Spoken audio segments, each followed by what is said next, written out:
So have you heard of that concept? I mean, it's a Mordechai Shapiro song, so yes, we all did. Schar mitzvah mitzvah. So what does that mean, schar mitzvah mitzvah? I never know the words after it. Ein hadavar, what's that word? Like, you make up words in a song? Kitzvah? Kitzvah. What does kitzvah mean? I don't know, it rhymes, so it's good, right? There's no limit, right? There's no limit? Oh, there's no limit. Ein case. Okay, fine. So what does it mean, schar mitzvah mitzvah? The reward of a mitzvah is a mitzvah. So, and what does that mean? It just keeps going. It's like a cycle. I'm always like, mitzvah, goreres, mitzvah. What's the inner word? Like, we take those for granted. We take that line for granted. Like, what does that mean? Like, it helps you want to do more. Like, it's like a pathway to keep going. Right. So let's say, like, I want my kids to do something, and I want it to keep going. Right. Like, the house is a mess. Right. Okay. So what do I say? Okay. If you clean the house, then what's the reward? What's the schar of it? But that's very deep, because you got to why I want the house clean. But I'll buy you stuff, right? If you clean this room, we're going to go to Urban Air. Yeah, right. We're going to Urban Air anyway. So, like, don't pull that trick. But if you clean this room, then you get a sticker. You get a prize. You get to go on a holiday trip. You get to go on a right? It's like, it's a reward, but does that reward have anything to do with you cleaning the room? And how do we know that it doesn't have? Like, how do we know that it doesn't connect? That, like, because I think about it sometimes. You ever, like, not follow through with your reward? No, never. Right? Never. It's like, if you do this, we're going to go here. A lot of times the reward has to do with, like, what I want to do. Like, if I want to go to Very Licious, it's like, if you do your homework, we're going to go to Very Licious. Setting yourself up for success then. Right. Then it's like, it's going to happen, right? But this idea that we know that it's arbitrary is because, first of all, you can switch out the reward. You can replace it with a sticker, with a token, with a trip to the mall, with also nothing. If they don't do it, too bad, you're not getting it. And then you're like, shoot, why did I do this? It's much harder for me to say no than it is to just give the prize, right? But you know that reward is arbitrary because it has nothing to do with it. Because when you clean your room, it does not generate a sticker. It doesn't actually create a sticker, right? It doesn't create anything. But like you were saying, which is so deep, is that when I want to clean the house, when you're a little bit more mature and you understand things, for me, when I clean the house, the reward for the cleaning of the house is a clean house. And nothing makes me happier. Like, how is that? Like, when somebody cancels plans, the reward is, I get to go to bed early, right? And that generates something, right? When you really, really want something and you're a little bit more mature and you can understand it, the reward for doing the action is the action itself, and then it causes another thing. So what schar mitzvah means is that there's an actual cause and effect. You do something, it creates something. Okay? Not mitzvah goreres mitzvah. This is schar mitzvah. That the reward for a mitzvah is another mitzvah. Well, I actually had, first night of Hanukkah, I had someone at my house who was collecting from Israel. Uh-huh. And I had put it on challah dough. And I took challah with her. And I said, it turns out, like, she's very, like, she was there at the Kislev thing. Nancy. Oh, yes. That woman in the area. Anyways, so I turned to her and I said, how lucky are we to have the mitzvah of challah? That's the whole point of doing the mitzvah, connecting to the mitzvah. And how lucky are we that we're Jewish? How lucky are we that we have the mitzvah to be able to do the mitzvah and appreciate the mitzvah as you're doing it. Right. What am I going to get for this? Right. Like, I started thinking about that also, like, when I was cooking Shabbos. Like, even last night, I'm like, okay, this is a little hard. It's a little hard. It's been a long week and it's been fun, but, like, it's a little hard. But then I'm like, one second. The second I put on music and the second I realize that things that I'm doing, I am making Shabbos. I'm creating Shabbos. It made me excited. Like, I'm not going to lie. There's times where I'm not excited. Like, I'm not.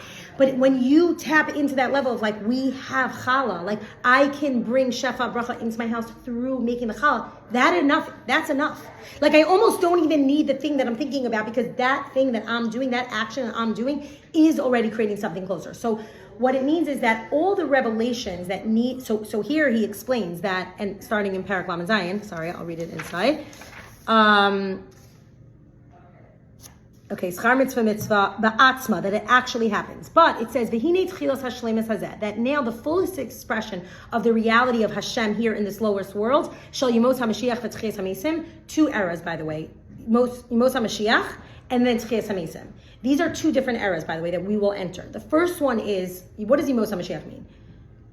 Basically now. Now, right? leading up to Mashiach, almost like a socio-political change where people will see and Jews will become at the forefront. I mean, like literally you cannot read the news without reading about Israel or Gaza. Like a couple of weeks it was about Ukraine and a couple, whatever. We've made it to the news here and there. Now it's like we are on the cover of the news. This is a front page. This is Yemos HaMashiach. This is an era where the world is recognizing, so this like a political change, which is happening right now. And then there's TYH Nation, which is supernatural, right? It's like otherworldly. Like Yemos HaMashiach happens regular times. It's like regular level. You wanted Mashiach, we're getting Mashiach, right? Okay. So the idea where whatever's happening now is Yemos HaMashiach, and leading up to that is something that's supernatural. People rising from the dead is not natural. Okay. So that's TYH Nation. So now, in order for us to get that, Shehi Giloy Ar Ein Sof Baruch Hu Ba'olam Hazeh Gashmi. Since it's that time, so like we're getting closer to this time, where our Ein Sof, the infinite light, will come into this physical world. We need to understand what Talei b'maseinu v'avodasenu kol zman meshach hagalas. That in order for us to bring about Yemos HaMashiach, it is dependent on our maisios, our actions in this world. Here it is. You want to know why actions are so important? We were saying like this maybe sounds radical. No. We're learning right here that literally, like in Parak Lamed Zayin, that if you want to know how to bring about Yemos HaMashiach and TYH Nation, it's dependent in our hands. And how does that work? It works with the concept of schar mitzvah. That means that it's not like, oh, one day Hashem is going to be like, good morning, everybody. You were such good boys and girls, right? Ready for Mashiach. Let's go. We're leaving. And it's like, wait, like, oh my gosh, like I didn't clean my room yet. Doesn't matter, collectively you were all good boys and girls. It doesn't work like that.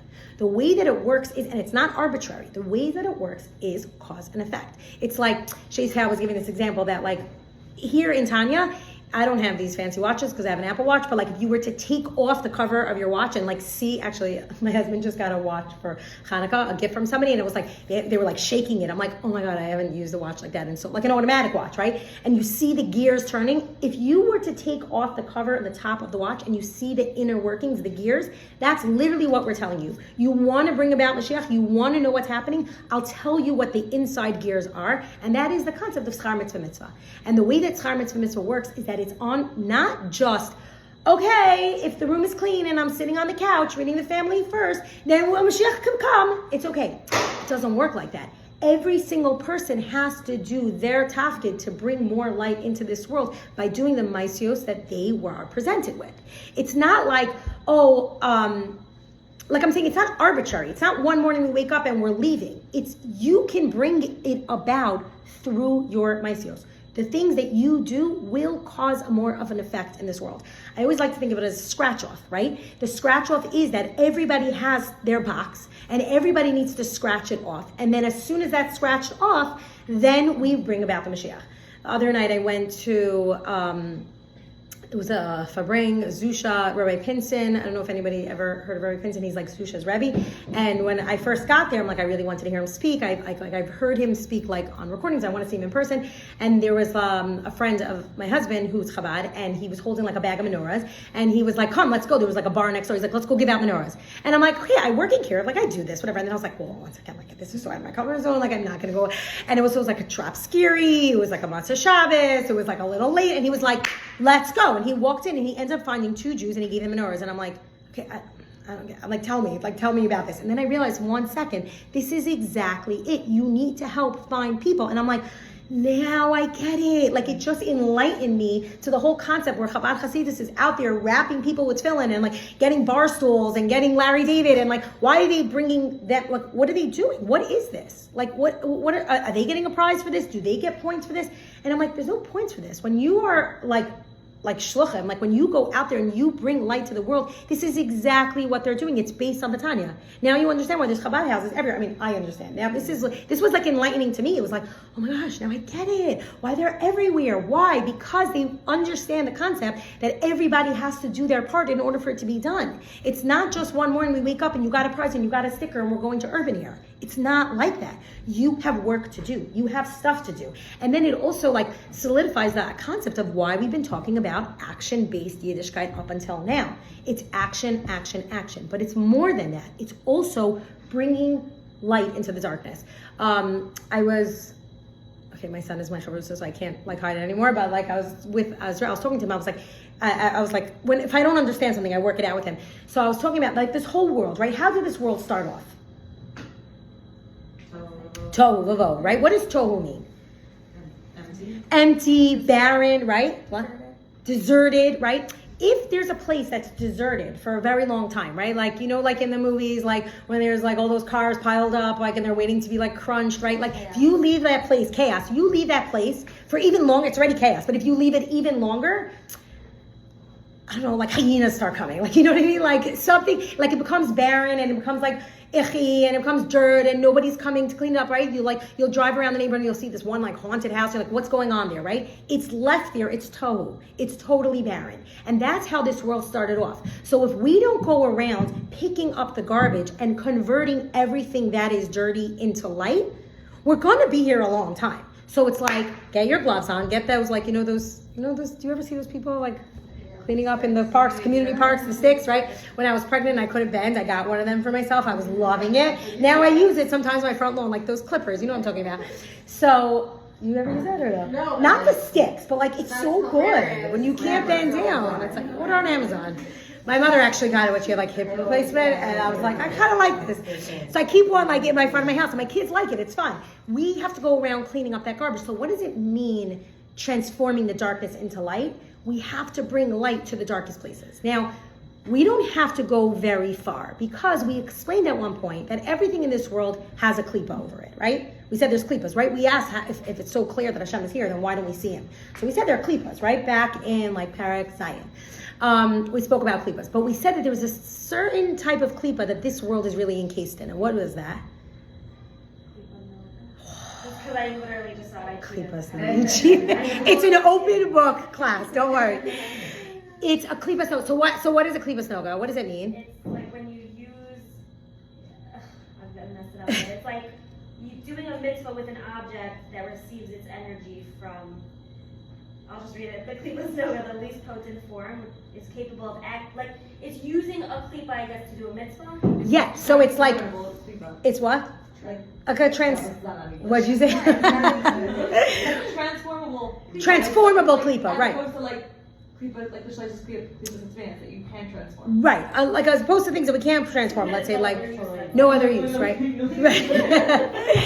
So a klipas noga is like it's a thin peel. Almost everything here in this world has a klipas noga on it, unless you take it, peel off the klipa, and then bring it into the light, okay? So let's say like a mundane thing, right? Like a phone case or a table, right? I make this table holy. And I remember like having this conversation all the way back in the beginning, and I remember it always a client. She's like, you could say anything. You could say, I give this to Hashem, so whatever. I'm like, what do you mean I say that? I'm like, my shaitel is for Hashem. I'm teaching Torah with my shaitel. I remove the klipas noga of the hair, wherever it came from, and now it's holy. That's it. It's like, Yeah, but like sometimes it's delusional, like that you're making it work for. it could be, but like, also, aren't we all like a little delusional right now? Like we are. No, because I'll tell you why. If you use it for something good, I'm going to tell you something. It's not delusional. It's real.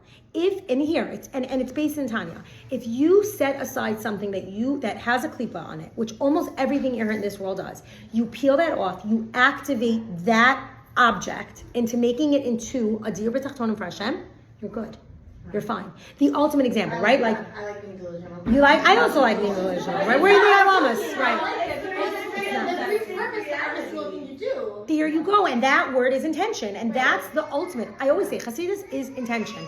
That's like if there was one word that I had to capture, it is you have the proper intention, you are good to go. And yes, You know if you're delusional.